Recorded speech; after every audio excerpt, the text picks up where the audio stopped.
శ్రీమదాంధ్ర మహాభాగవతంలో దశమ స్కంధంలోను తరువాతి కథ చిన్ని కృష్ణుని లీలల్లో నందాదులు బృందావనానికి అరుగుదించుట, ఉలూకల బంధనము. ఆ రోటికెట్టిన తాడును పట్టుకుని తీసుకెళ్లి అర్జున వృక్షాలను కూలదోసేస్తాడు. ఏమైందో తెలియదు. ఏమైందో ఇంత ఉత్పాదన. ఆ చెట్లా విరిగిపోలేదు, ఆ తుఫాన్ రాలేదు, ఏమలేదు. ఇంత పోనీ ఎత్తి పడేసి వీడు ఎరక్కొట్టాడంటే చిన్నవాడు వీడు, పోనీ అని ఏడవడు, ఏమిటి అని భయపడుతూ ఉన్నారు పెద్దవాళ్ళు. ఇలా కృష్ణుడు ఎన్నో విధాల కపట బాలలీలలతో వినోదించాడుట. బృహద్వనంలో నందాది గోపవృద్ధులు చాలా చాలా పెద్ద పెద్ద ఉత్పాతాలు కలిగాయని, వాటి నుండి పిల్లాడు దాటి గండాలు గడిచి గట్టెక్కాడని తెలిసి ఏకాంతంలో ఆలోచించడానికి వెళ్ళాడు. ఒక ఉపనందుడనే వృద్ధ గోపకుడు అన్నట్టిలా తన జ్ఞానం ప్రకటిస్తూ ఇలాంటి ఇక్కడ నుందురే మనుజులి మన కృష్ణునికి ఎగ్గుసేయగా, రక్కసురాలు చన్నొసగ రాలపైన సుడిగాలి వీచే, పై క్రిక్కిరియన్ తరులు వడియే, కేశవు సత్కృపదప్పే జాలు నేనెక్కడికైనా పోవలి ఇంకిట, గోపకులార వింటిరే అన్నట. ఇక్కడ మనుషులుంటారా? మన కృష్ణుడికి కష్టం కలిగించాలని రాక్షసి పాలిచ్చింది, రాళ్ల మీద సుడిగాలి వీచింది, చెట్లు పడిపోయాయి. ఆ కేశవుని దయ వల్ల ఏదో ఆపద తప్పింది, అంతేగాని ఎక్కడికైనా వెళ్ళిపోవాలి, ఇక్కడ ఉండరాదు అని చెప్పాడు. మేత కలిగి పశువులకు 20 పర్వతాలు. మనం వెళ్ళాలంటే మన ఆవులకి దూడలకి మేత వేయడానికి ఉండాలి, సమానంగా అక్కడ ఉండాలి. నదులు ఉండాలి, చెట్లు లతలు కలిగి ఉండాలి.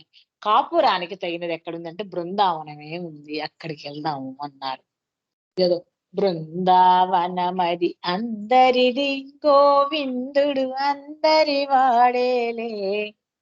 అందరి వాడిని తీసుకుని వెళ్తే అందరి వాడు అందరినీ చూసుకుంటాడు అని అంటున్న ఉపనందని మాటలకు పెద్దలైన గోపకులు, ఇది తగిన పని సరే అని భయపడకుండా ఆవులన్నిటిని త్వరగా ముందుకు నడిపిస్తూ గుంపులు కాకుండా బాలురు, వృద్ధులు, స్త్రీలు రథాలెక్కారు.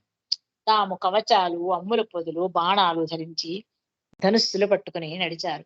బళ్ళ వెనకాల కొమ్ములు, బూరలు ఊదుతూ పెద్ద ధ్వనులు చేసుకుంటూ పురోహితులతో కలిసి వేడుకతో పావనమైన బృందావనానికి వెళ్ళారు.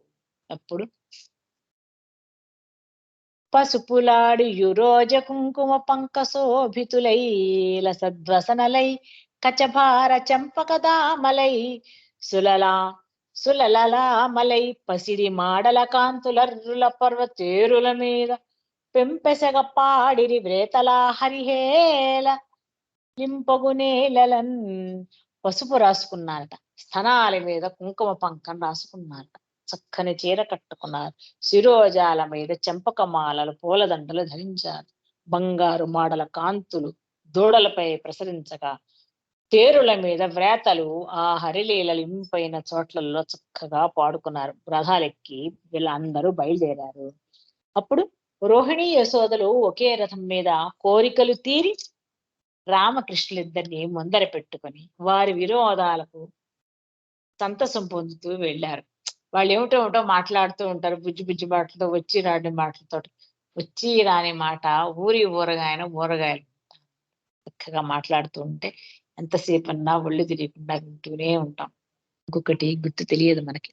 ఇలా గోపకులు బృందావనం ప్రవేశించి అర్ధచంద్రాకారంగా బండ్లన్నీ నిలిపి ఆలమందల్ని విడియించి ఉన్నారు. చెందిరి బల మాధవు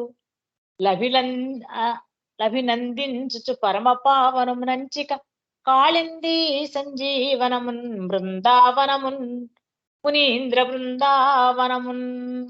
ఆ బలరామకృష్ణుల్ని అభినందిస్తూ పవిత్రము, కాళింది, సంజీవనము, మునీంద్ర సముదాయాన్ని రక్షించే బృందావనాన్ని చేరారు.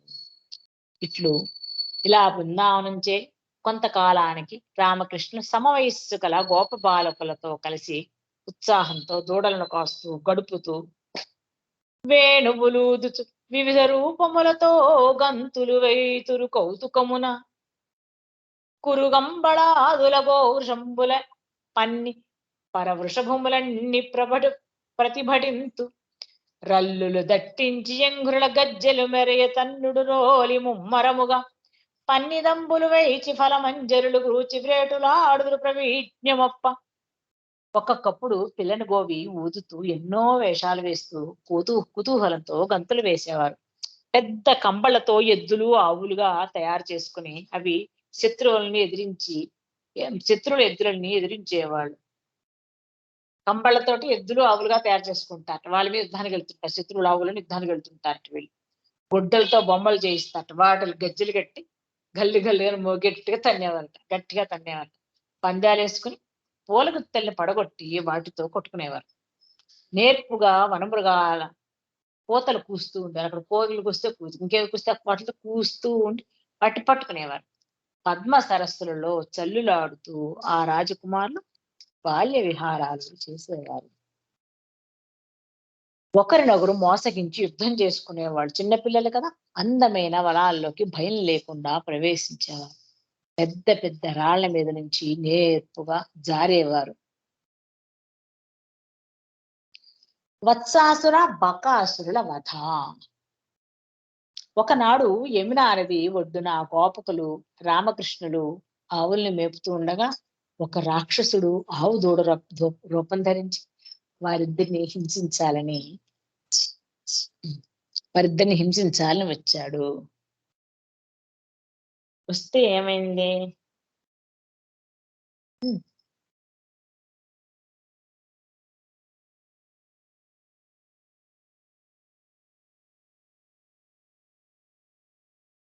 వాడొచ్చి ఏం చేశాడు?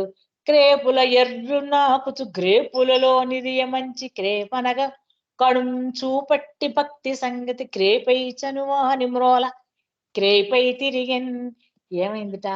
వీళ్ళు హింసించాలని వచ్చాడు కదా, దూడల మెడలు నాకుతూ చాలా మంచి దూడ అనేటట్లుగా మెలుగుతూ భక్తితో సంచరించేవాని ప్రక్కనే తిరుగుతూ ఉన్నట్ట. వచ్చాడు, ఆ రాక్షసుడు వచ్చాడు. వాడి పేరేంటి? వత్సాసురుడు. వాడిని చూశాడు కృష్ణుడు.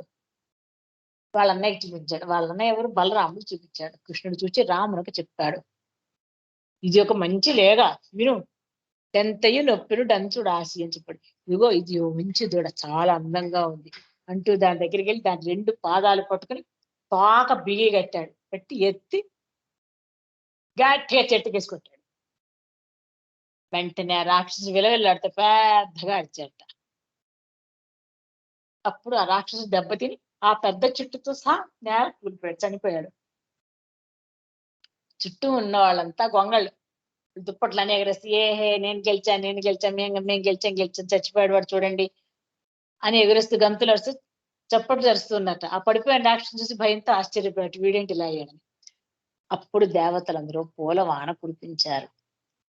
భక్త వత్సలుడైన కృష్ణుడు లోకాలన్నిటినీ దూడలను వలె రక్షించేవాడు కాబట్టి వత్సాలను మేపుతూ వత్సాసుని చంపాడు. ఇంకోసారి ఏమైంది? మరో రోజు ఉదయం పొద్దునే గోపకులు ఆవులను అడవికి తీసుకెళ్లి ఎండపడి దాహంతో అలసిపోయారు. అప్పుడు వారు తమ తమ గోవులను నిలుపుకొని కాలుష్యం లేని ఒక కొలంలో ఆవులకు నీరు పెట్టి నీళ్లు తాగి వస్తున్నారు గోపకులు.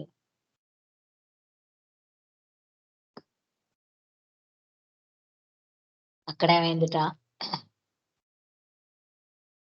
అప్పుడు నిష్కళంకులైన ఆ గోపకులు ఇంద్రుని వజ్రాయుధంతో కొట్టబడిన తెల్లని పర్వత శిఖరంలాగా ఉందిట. కృష్ణుని బాధించాలని ఒక పెద్ద భయంకరమైన కన్నులతో చూస్తున్నట. కన్నులే భయంకరమైన, దాని పేరు కొంగ. భయంకరమైన కన్నులతో చూస్తున్న కొంగను చూస్తారు. ఈ నీళ్లు తాగడానికి వెళ్ళారు కదా, దాహంతో అలసిపోయారు, ఆడుకుని నీళ్లు తాగడానికి వెళ్ళారు. అక్కడ కనబడింది కొంగ. దాని శరీరం యొక్క అందానికి చూసి ఆశ్చర్యపడి చూస్తున్నారు. ఏమిటి ఇంత అందంగా ఉందంటే, ఇప్పుడు మామూలుగా కొంగలు చూస్తున్నాడు, దీని సంగతి ఏమిటనుకున్నట్ట. అప్పుడు ఆ కొంగ పనులన్నీ విడిచిపెట్టేసిందిట. ఏం పనులు చేయకుండా, అది మామూలుగా కొంగ అయితే దాని పనులు చేసుకుంటున్నారు. విడిచిపెట్టి ఏకాగ్ర చిత్తంలో, కొంగ చెప్పం అంటారు కదా, దొంగ చెప్పం, అది దొంగ చెప్పం కొంగ చెప్పం, పనులన్నీ విడిచి ఏకాగ్ర చిత్తంతో మునిలాగా ఇతరమైన కోరికలు విడిచి అడవిలో నిలిచి విష్ణుమూర్తిపై దృష్టి నిలిపి మహర్షి వలె ఉన్నట్ట. బకుడు కాళ్ళు ఇలా పెట్టి కొంగ జపం చేస్తూ ఉంటుంది. ఇలా ఇలా ఇలా ఏదో చాలా ఇదిలాగా. అలా అడిగి ఉండి ముక్కు సవరించుకొని ఒక్కసారిగా రెక్కలు విప్పుకొని ఎత్తి కాళ్ళెత్తి కుప్పించి ఆకాశానికి ఎగిరిందిట ఆ కొంగ. భయంకరంగా నోరు తెరిచి విజృంభించాడు బకాసురుడు. వాడు అసురుడు కదా! వాని రెక్కల గాలికి ఆ చుట్టూరా ఉన్న చెట్లన్నీ వరసగా కూలిపోయాయట. ఏదో అందంగా ఉందని వీడు చూసేప్పటికే ఆ పనైంది. అప్పుడు బకుడు సహించి చూస్తున్న చిన్ని కృష్ణుని ఒడిసి పట్టుకొని మింగేశాడట. ఇలా చూస్తున్నట్టు వీడేంటి సంగతేంటి, వీడిని ఎలా కొడదాం ఏంటి దాన్ని ఇలా చూసేప్పటికే వాడిని మింగేశాడు. సంగడి లోకములన్నీయు మృంగుచు క్రొక్కుచుచు పయల మెలగించుచు నుప్పొంగెడి వేడుక కాపిటి మృంగుడి వడియ బకుని చేత మీదెరగిన రూపా. మొత్తం లోకాలన్నింటినీ మింగుతూ ఉండేవాడు, కొక్కుతూ బయటకు ప్రవర్తింపజేయ ఆనందించే వేడుక వేడుక కాడు. జరిగిపోయేదేమిటో తెలిసి బకాసుని చేత మింగబడ్డాడు. ఆయన తెలియకుండా ఆయన మింగబడతాడా? మింగబడ్డాట. అలా రాక్షసులు మింగితే కృష్ణుడు కనబడలేదని బలరాముడు మొదలైన వాళ్ళు నిశ్చేష్టులే, ప్రాణం లేని వాళ్ళలాగా ఇంద్రియాలన్నీ ఏమయ్యాయి, అలా నిశ్చేష్టులైపోయారట. ఉన్నవాడు ఒక్కడికి వస్తే మింగేస్తే మనం ఇప్పుడు ఏం చేయాలి, వాడు మనం మింగడం ఆలస్యం అన్నట్టుగా భయపడ్డారు వీళ్ళు. అప్పుడేమైందిట, ఇలా వాడు మింగేశాడు కానీ వీడు లోపలికి వెళ్ళకుండా కూర్చున్నట్ట. వాడు మింగడం వాడి పని వాడు వేశాడు. వీడేంటి నేను వెళ్తానా అని కూర్చున్నాడు. మింగుడు బిడ్డ లోపలికి వెళ్ళలేదు కృష్ణుడు. కంఠోపాంతము దౌడలున్ మెరముచుంకాల అగ్ని చందంబునన్. కంఠం దగ్గర దౌడల్ని పొడుస్తూ ప్రళయ కాలాగ్నిలాగా వెనుకాడని తీవ్రమైన గోపాలని జయోత్కంఠ కలవాడు మహామహిమ కల బ్రహ్మ తండ్రిని మింగలేమని భూమిపై వాడు కృష్ణుని వెడలకెక్కాట. లోపల మహాపర్వతంలాగా విజృంభించాడు దౌడల దగ్గరే. కాలాగ్నిలాగా తీవ్రమైన గోపాలం, అమ్మో నా వల్ల కాదు, వీడు మింగబడేవాడు కాదు, కొక్కేట్టవాడు ఒక దెబ్బకి. కక్కాడు, వెడలకెక్కాట. వాడు బయటకు వచ్చినట్టు కక్కాడు కాస్త బలవంతంగా. అంతటితో లోకం అంతా శాంతించింది, నిస్సోకమైంది, బాధపోయింది. వాళ్ళందరూ లేచి తేరుకున్నారు. వాళ్ళందరూ క్రక్కి మహాఘోషముతో చక్కగా తను పొడవరాగ చంచుల్ రెండున్ సృక్కగా బట్టి తృణయం ముక్రియ గ్రక్కున హరిసీరే బకుని గలహోత్సకుని. ఏమన్నట్ట, అలా కక్కి పెద్దగా అరిచాట. కృష్ణుని పొడవాలని వచ్చాట. నా కంటలోంచి నన్ను పొడుస్తా, ఇప్పుడు నేను పొడుస్తాను ముక్కుతాడని బయటకు వచ్చాట. అప్పుడు కృష్ణుడు ఆ రెండు ముక్కులు ఇలా పట్టుకున్నట్ట. ముక్కు ఉంటుంది కదా, పైన చెక్క కింద చెక్క, గడ్డిని చీల్చినట్టుగా, గడ్డి పరకం చీల్చినట్టుగా మొత్తం చీల్చి పడేసట పైన చెక్క కింద చెక్కను. అప్పుడు ఆ నందకుమారుని మీద దేవతల వరుసలుగా నందన పుష్పాలు మల్లెపూల వర్షం కురిపించేశారట. సంతోషంతో దేవదుందువులు మోగాయి. బలరాముడు మొదలైన గోపకులు ప్రాణాలతో కూడిన ఇంద్రియాల వలె మళ్ళీ కృష్ణుని చూసి రమ్మని కౌగిలించుకున్నారు. కృష్ణుడితో సహా లేగదాటలు దాటించుకుంటూ మెల్లగా మందకి వెళ్ళారట. లేగదాటలు అంటే ఇలా కూర్చుంటుంది. వారి వల్ల వృత్తాంతమంతా విన్నారు. ఊళ్ళో వాళ్ళు ఫస్ట్ టైం కదా అక్కడి నుంచి ఇక్కడికి వచ్చారు. ఇక్కడ ఏం అవ్వదులే అనుకున్నారు. ఫస్ట్ ఏమైంది, ఆ వత్సాసురుని చంపాడు, వీడు బకాసురుని చంపాడు. ఆశ్చర్యపడ్డ. ఆపదల మీద నాపదలి పాపని చెందె తొలగని ఎర్భకుపై వేపడిన కలులు దహనుని వైపున శలభూముల పడిరి ధరిత్రిన్. ఈ పాపడికి ఆపదల మీద ఆపదలు వస్తున్నాయి, తొలగిపోతున్నాయి. వీనిపై పడిన దుష్టులు అగ్గిల్లో పడిన మిడతల్లాగా నేల కూలిపోతున్నారు అన్నారు. ఇంకా ఆ బలరామకృష్ణులు ఆ లేగల్ని కాస్తున్నప్పుడు కోతులమై సముద్రాన్ని బంధించుదామా అంటూ కాలువలకు అడ్డం కట్టేవాళ్ళ. మునులమై తపస్సు చేద్దామా అని మాట్లాడకుండా మునుల్లాగా ఉండేవారట. గంధర్వులమై గాన విద్యలు ప్రకటించి పాడుదామా అంటూ పాటలు పాడేవారట. అప్సరసలమై ఆడుదామా, ఆడవేషాలు వేసుకుని ఆడేవారట. అప్సరసలు కదా. దేవదానులమై సముద్రం మధించుదామా అని కర్రల చేతితో తిప్పుతూ తరిచేవారట. తమ వయసు పిల్లల అనుసరిస్తుంటా ఎంతో అందగించేవారు బలరామకృష్ణులు.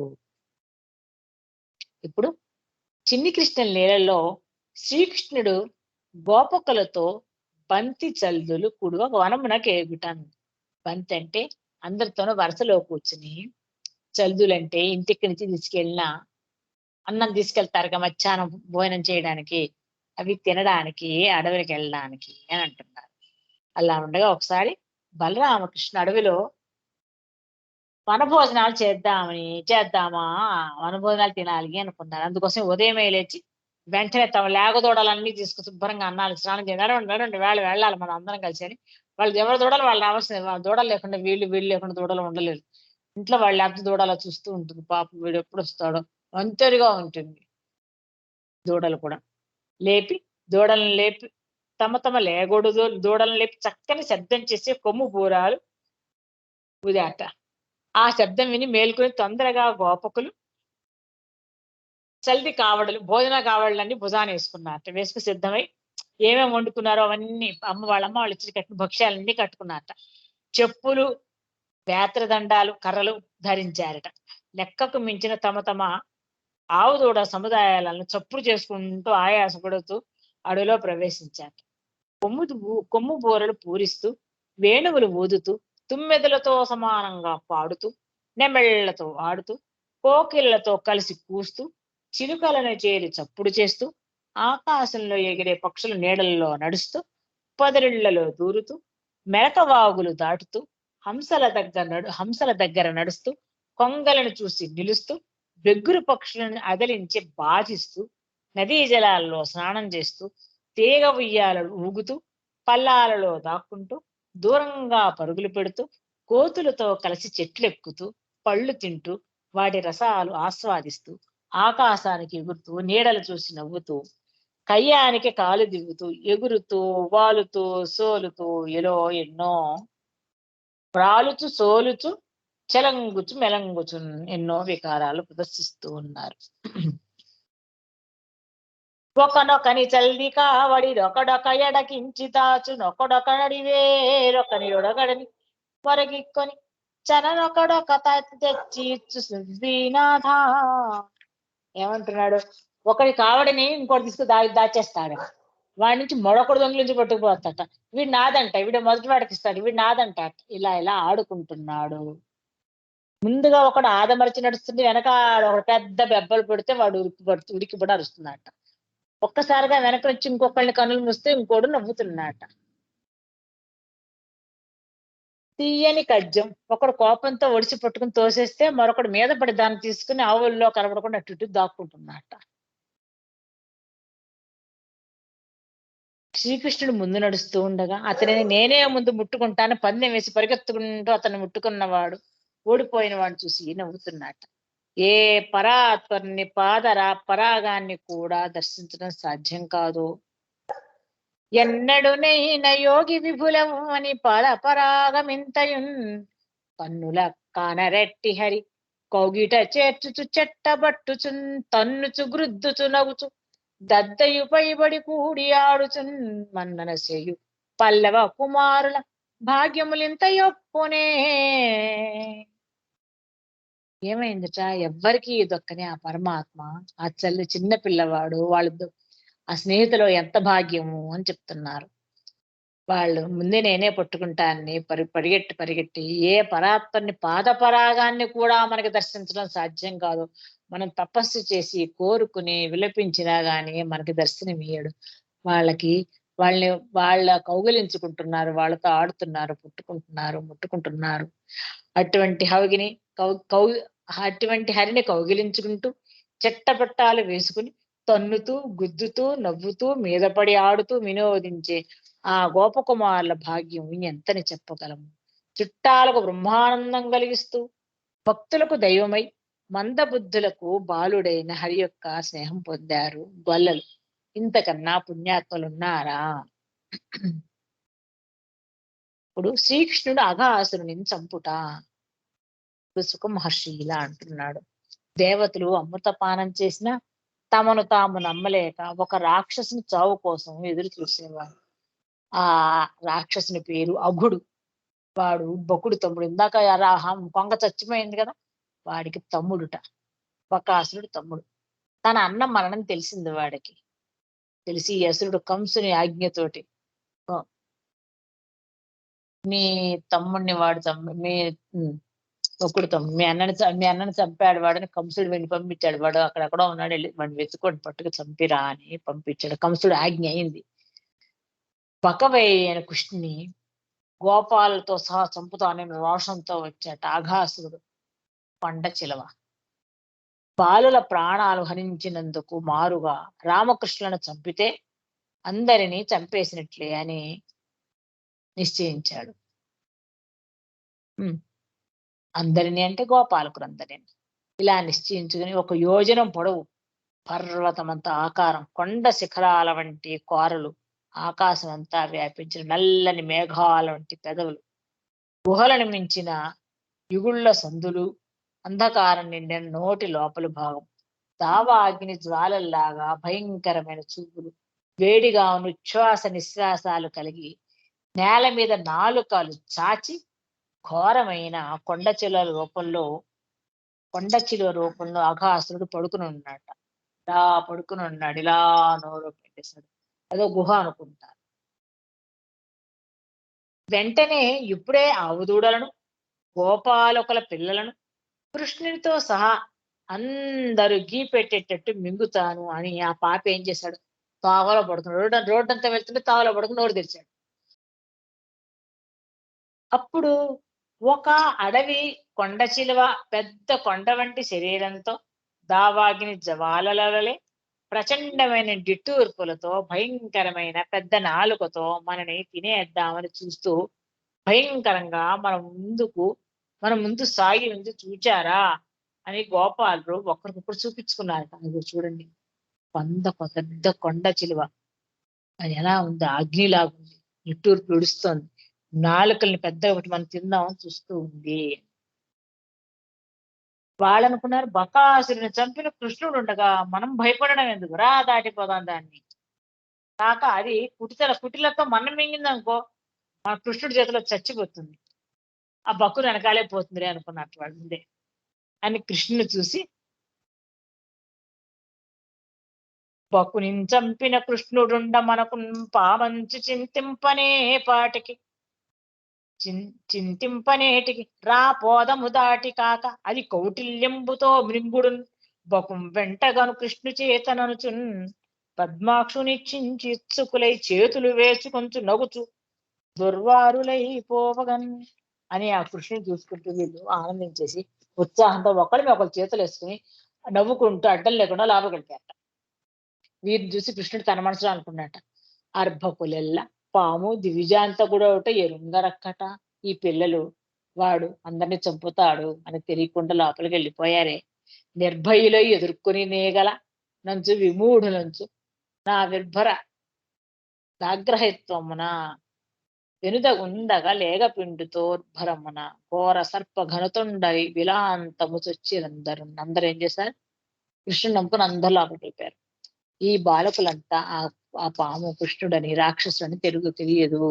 పాపం నేనున్నానని మూఢంగా నిర్భయులై ఎదుర్కొన్నారు. తమ దూడల సమూహంతో పాములో గట్లా వెళ్ళిపోయారట. ఆ రాక్షసుని వంచనకు కోపంతో వారింట తాను ప్రవేశించాట. లోపలికి వెళ్ళిపోయాడు.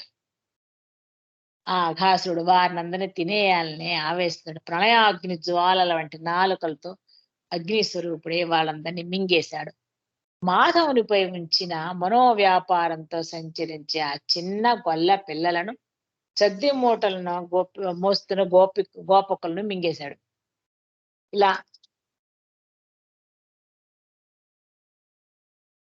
ఇలా పెద్ద పాము చేత మింగపడుతున్న స్నేహితుల సముదాయాన్ని చూశాడు కృష్ణుడు.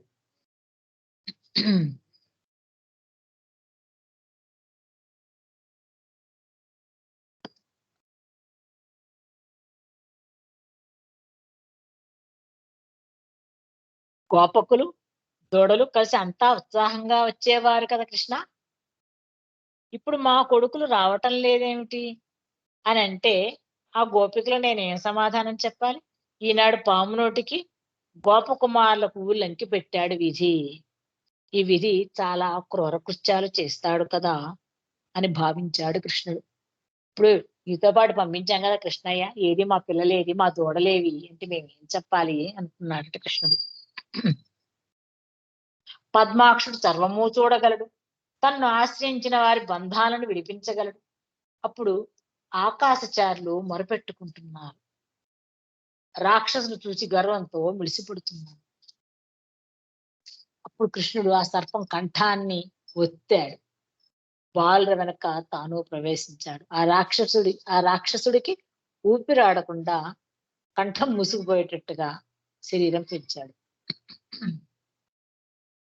ఊపిరి వెడలక కడుపునవా పొదవిన పాము ప్రాణవాతంబులు సంతాపించి శిరము ప్రక్కలు వాపి కొనుచు వెడలి చనియబటు ఘోషమునన్ పడుఘోషముతో ఊపిరాడక లోపల ప్రాణవాయువుల ఒత్తిడికి దాని పొట్ట ఉబ్బిపోయింది. ప్రాణవాయువు ఉచ్ఛ్వాస నిశ్వాసాలు ఉండాలి. ప్రాణవాయు ఎటు పోలేకపోతే ఆయన్ని దాని పక్కల బద్దలు చేసుకుంటూ పెద్ద ధ్వనితోటి ప్రాణవాయువు బయట దాని ప్రాణం ఎలా పోయింది? పొట్ట పగిలి బయటికి పోయింది. క్రూరమైన పాము యొక్క పెద్ద కడుపులో ఉన్న గోవులు దూడలతో సహా తన కరుణ అనే అమృత వర్షంలో బ్రతకడం చూసి దూడలు వారు తాను కూడా ఆ పాము ముఖద్వారం నుంచి బయటకు వచ్చారు. అప్పుడు కృష్ణుడు మబ్బుల చాటు నుండి నక్షత్రాలతో సహా వచ్చిన చంద్రుడిలాగా ప్రకాశించాడు. దేవతల కోసం బ్రహ్మాండమంతా వ్యాపించి బలి చక్రవర్తిని తిరస్కరించి పెరిగిన బ్రహ్మచారి గోపకుల కోసం ఒక పాము గొంతు బద్దలయ్యేటట్టు పెరగలేడా? బలి దగ్గరే అంత పెద్దగా పెరిగాడు, ఇదేం పని లేదు. ఇప్పుడు గోపకుల కోసం అంత పని చెయ్యలేడా అని. అప్పుడు ఆ పాము శరీరం నుండి ఒక అద్భుతమైన వెలుగు దిగంతాలను వెలిగిస్తూ ఆకాశంలోకి వచ్చింది. వెంటనే ఆవులు బాలురు బెదిరేటట్లుగా కృష్ణుడి శరీరంలో కలిసిపోయింది. ఆ కృష్ణుని చేత ప్రాణాలు పోవడం చేత ఆ దానిలో ఉన్న తమస్సు అంతా పోయి శుద్ధం అయిపోయింది. వెలుగు ప్రకాశించింది. తన రూపాన్ని ఒకసారి అయినా మనసులో నిలుపుకున్న పాపాత్ముని కూడా శ్రీహరి తనలో చేర్చుకుంటాడు. ఒక్కసారి శ్రీహరిని తలుచుకుని మనసారా ప్రార్థిస్తే, మనసులో నిలుపుకుంటే శ్రీహరి తనలో చేర్చుకుంటాట. శ్రీహరి శ్రీహరి అనాలి కదా. తాను మింగిన వారిని తనలో చేర్చుకోవడా, తను మింగాడు వాడు తనలో చేర్చుకుంటాడు అంటున్నాడు. ఆ సమయంలో మళ్ళా దేవతలు పూనవాలను కురిపించారు. వాళ్ళకి వేరే పే చేయక్కర్ల, వాళ్ళ టైం కురిపించేస్తూ ఉంటారు. వీడు ఏమైనా చంపేస్తూ ఉన్నా వాళ్ళకు కురిపించేసి డాన్స్ చేసి వాళ్ళ ప్రాజెక్ట్ అని వాళ్ళు చేసేసి వేరే బుక్ చేసుకోకర్లా వాళ్ళు. ఆ సమయంలో దేవతలు పూనవాను కురిపించారు.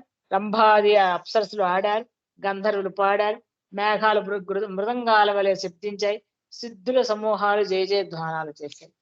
4 బ్యాచ్ల వాళ్ళకి వాళ్ళ పనులు చేశారు.